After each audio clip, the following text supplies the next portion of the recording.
One of the most beloved Kenyans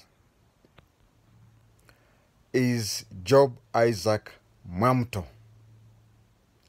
And the way people loved him was genuine. If we have to consider a Kenyan whom people really loved, I dare say that he's the most beloved person. But the problem in Kenya is that we only honor people with political connection. A lot of people have commented that I appear to know everybody, everywhere, every time. As much as what people are saying is true, but if you compare me to Job Isaac Mto, I would tell you that you are comparing a bicycle, a Black Mamba bicycle, with a 150cc motorbike, both climbing up the hill. Of course, I'm the bicycle, and Job Isaac Mto is the motorbike, 150cc. I cannot pretend to be near him. I can say that my interest in knowing places and people and cramming them mostly was influenced by Job Isaac Mto. For those who are my age mates will remember that there is no village that Job Isaac Mto did not know at least 4 shopkeepers. We used to have salam cards which were bought at 20 shillings. Now, 20 shillings was equivalent to the British sterling pound. That is why people called 20 shillings mbao. It's from pound. And if you want to know how much in today's value, just look for the value of the British pound today. That is when you would buy a card, and the card was supposed to have only 4 names. Is it 3? Yeah, 3 names. And if you are clever and place there more than 3, the person at the radio station would only read the first 3. So whenever you sent your card, Job Isaac Mto would mention at least 4 shopkeepers in your place. He says, the card I'm reading now is from so-and-so, from such and such a village. And he would tell you, I know people in their 40s and below may not agree, but people in the 60s and above will tell you they are very shocked. He would read your card and tell you about 4 shops there. He would say, does Mzee so-and-so still have a shop there? Does so-and-so still have a bar there? And does so-and-so still have a butchery there? Then he would tell you, go to those shops and you'll be given a present. Of course, if you went to those shops, you'd be given presents because the business person has already had his or her business announced countrywise. That was free publicity. And you'd go to the shop. The shopkeeper would give you a few things free of charge. You'd go to the butchery, and the butchery would give you a kilo or so of meat. And you'd go to a bar and you get a beer or 2 free on the owner because you have given that person publicity. And everybody would wonder. I think I understand why people used to wonder. Because even me, with that my little minute knowledge of the country, in comparison to Job Isaac Mto, people wonder, people talk, and this fellow knows everybody everywhere. And that is me. I cannot compare myself at all to Job Isaac Mto. But when people are shocked that way, he would always insist that he knew the country in and out because of his teacher who taught him geography. And who was his teacher? Robert Matano, the Secretary General for KANU. Of course, Robert Matano was acting Secretary General of KANU. Robert Matano was the Assistant Secretary General of KANU when Tom Mboya was killed. And when Tom Mboya died, he was elevated to be the acting Secretary General for 10 years. And the position, the national table, the Nyanza position went to Nyanza through Isaac Omolo Okero. So that is when, whenever people used to be shocked that he knew the country throughout, he would say that his geography teacher was Mheshimiwa Robert Matano, the acting Secretary General of KANU. Now his history. He was born in 1930 at Samburu. Now for those of you who think Samburu is uko kwa Maasai, uko Maralal, no. There is another Samburu on your way to Mombasa. That place is so called Samburu because there used to be a prominent person whose name was Samburu.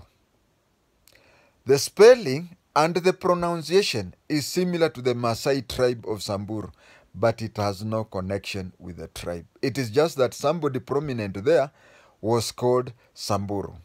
So he was born in Samburu along Mombasa Road in 1930. But his parents originally were from Taita Taveta.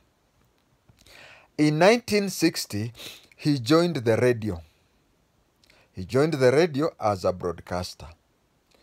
And then 5 years later, that is 1965, he went to Britain and trained with BBC.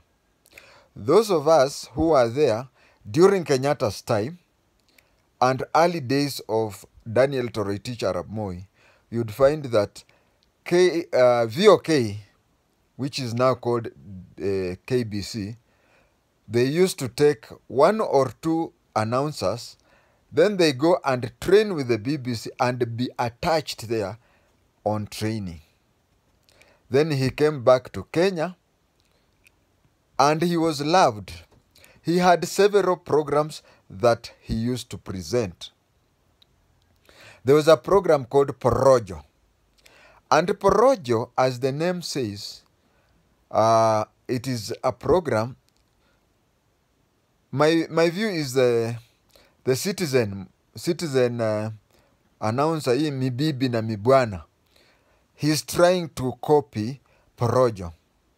This is something, a topic that you only follow it at your own peril. It is supposed to, as the name suggests, it is only supposed to be passing out a palaver. He used also to present a program called Maisha ni Afya. That was a program to educate people on health issues. There was also a program which was an advertisement program by Aspro. Aspro was one of the best medicines then, before we started having this kina Panado. He used to have that. He also, I said Aspro dawa ya kweli, and then he also used to have a program called Wazee Hukumbuka. If today we had Wazee Hukumbuka, but then we have Wazee Hukumbuka. If you want Wazee Hukumbuka, then turn on to this channel. I am today's incarnation of Wazee Hukumbuka, where by then I was still in school, but I would hear about things that used to happen those many years before. So this program, this channel, usually could also be called Wazee Hukumbuka. Then he had a program called Kusini mwa Afrika. You have seen me record a few videos on Zimbabwe, Dambaningi Sidole, Abel Muzorewa, such people. They're in my mind without even reading. It is something that I used to listen to, Kusini mwa Afrika, which carried about the southern countries, such as South Africa. Then there was a country which used to be called Southwest Africa, which today is called Namibia. Then we had Angola. Then we had North and South Rhodesia, which is now Zambia and Zimbabwe, and Malawi, and so on. Then he also had a program called Je Wajua. I could also say, and I said that he has influenced me in life a lot. Je Wajua used to be, I think it has influenced this program because I came to now understand why this and this was happening, or this and this town was called this and that. It was from the program Je Wajua. And it was widely believed that he was a partaker of the Nubian gene, Changa. So, if you listen to him, especially the programs which used to happen from late in the night, you would sense that the person was not sober. But he used to entertain listeners. So when they used to entertain listeners, he used to like the song Kariobangi. Kila siku Kariobangi.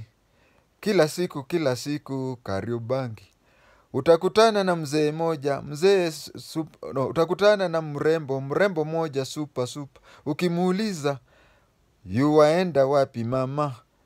Kariobangi. Tena Kariodudu. Mambo ya Kariobangi. I remember I grew up liking that. And anybody of my age and above will tell you that he used to like that. And he also used the song Kariobangi. On the other side had a Luya song which said, Nobude ngubo sochebuhwe okendanga norire. Nyangoli nyode suti ya kopire yo mundu. He used to play that, although he was a Taita, but he used to like the Kariobangi song. And one day, while he was playing Kariobangi song, he said, hey, yo wimbo. You know, Luhya dance, usually there is a lot of shaking of the mabega, shoulders. So he said, I'm sure this song is so interesting that mzee, mtukufu rais, mzee Jomo Kenyatta, na mtukufu Mama Ngina at State House, they are enjoying this Kariobangi song. Hey, lazima wana dance. He completed that, and the following day, they followed him to his house and said that he had been sacked. They said that he had been sacked, and even the sacking letter was read to him while he was not sober. He had a hangover. So he was sacked, and as he was trying to think of what to do next, there was a delegation. You know, those days, anything anti-government or anything confronting the government was unheard of and whatever. So people collected themselves and marched to the gate of State House and said that the man must be reinstated. Jomo Kenyatta went to the gate and told the people that he is going to be reinstated. So he was reinstated. He was so much loved. And he used to live in Kibera. If you go to life at that time, Kibera was, well, it was not slums as it is now, because slums was in Mathare. But Kibera, one could say, it's like today, if you stay in a place like Riruta Satellite, not poor, not rich somewhere, but lower middle class, I could say that. So he used to stay in Kibera, and he was so poor that he did not have a vehicle. Those days, we used to have Kenya bus, and people used to overload to an extent that many people would just hang on the bar at the both ends, either the front door or the back door. So they would stay there and ride all the way to the destination. I have recorded a video of the place where he died. If you look at it, it is where we have Nakumatt Prestige, where you come from Ngong Hills, you pass Uchumi, and then you turn to your left as you go in. This other new road was not there, so you would turn there as you go to Kibra. That is where, as the bus was turning, and he was not sober, the bus was turning, and he lost his grip and fell down, and the back wheels of the Kenya bus went through him. The bus was quickly stopped, and he was rushed to Kenyatta National Hospital, where it was then discovered that this is the famous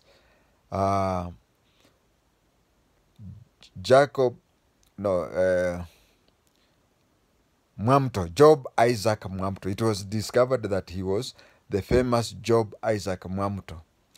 Then he lost his life on 7th September 1979. 7th September 1979. You can see that is 7979. He died at Kenyatta National Hospital. His name was Job Isaac Mto. His son, Isaac Mto, married Susan Matiba. He married Susan Matiba, the daughter of Kenneth Stanley Njindo Matiba. And again, some of you have heard Shekilegi, Tony Musalame. Tony Musalame was a nephew to Job Isaac Mto. It shows that when Job Isaac Mto died, he left somebody in the family to carry on his good work. And you can you can agree with me that that Tony Musalame was a very good presenter, a chief of the old wood.